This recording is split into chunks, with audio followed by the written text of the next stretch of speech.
Hello বন্ধুরা, coast of anime চ্যানেলের নতুন একটি ভিডিওতে আপনাদের সবাইকে স্বাগতম। তো আজকে আমি ব্যাটল অফ দ্য হ্যাভেন সিরিজের নতুন একটি এপিসোড এক্সপ্লেন করতে যাচ্ছি। তো এপিসোডের শুরুতে আমাদের জিয়ান আর জিউনারকে দেখানো হয়, যারা আজকের প্রতিযোগিতার জন্য জিয়ানান একাডেমির ব্যাটেল এরিনায় যাচ্ছিল। দুইজন ডিসাইপার তাদেরকে দেখে বলছিল কালকে জিয়ান ভাগ্যক্রমে জিতে গিয়েছিল, কিন্তু আজকে তার অপোনেন্ট অনেক শক্তিশালী পড়েছে। দেখি এবার সে কী করে জিততে পারে। কিন্তু জিয়ান আর জিউনার তাদেরকে ইগনোর করে ব্যাটেল এরিনা যেতে শুরু করে। এল্ডাররা ব্যাটেল এরিনায় জিয়ানকে দেখে অনেক খুশি হয়। সেখানে এল্ডার হুয়া বলে এই ধরনের শার্প দৈকই অ্যালকামিস্ট হওয়ার জন্য একদম পারফেক্ট। যদি সে এই পাওয়ার কাজে না লাগায় তাহলে তার বডিতে এই ধরনের দৈকই থাকা একদম ওয়েস্ট হয়ে যাবে।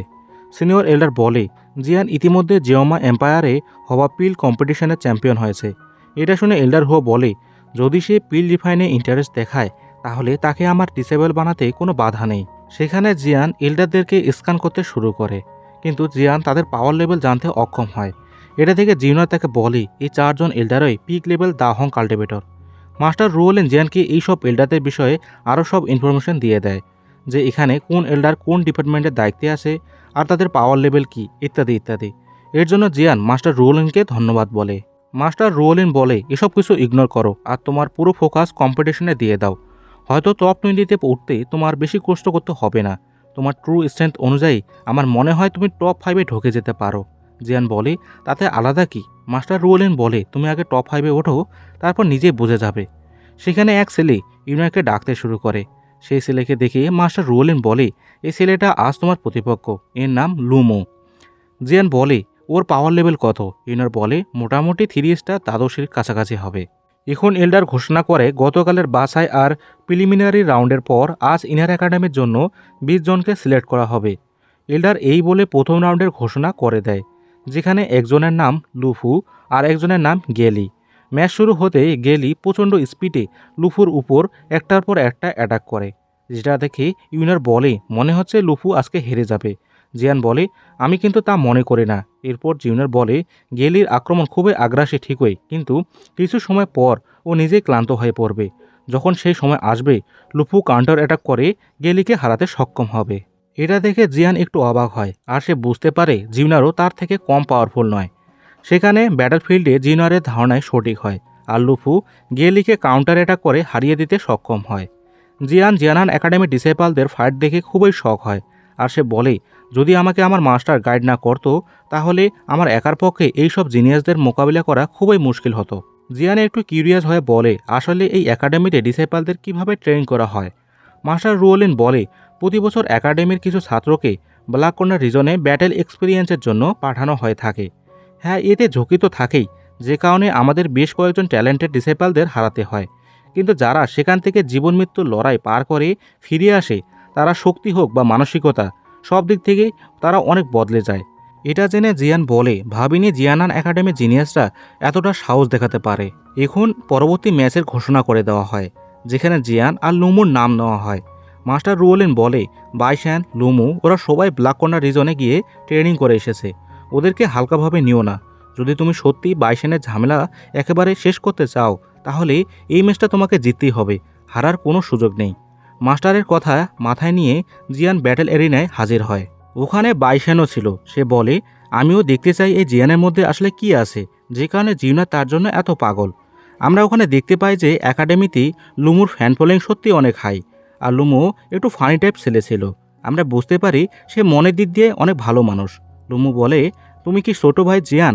আমরা তো একই পরিবারের মানুষ। লুমুর এটা বলার কারণ হইল সে জিয়ানের কাজিন ইউনারকে অনেক ভালোবাসে।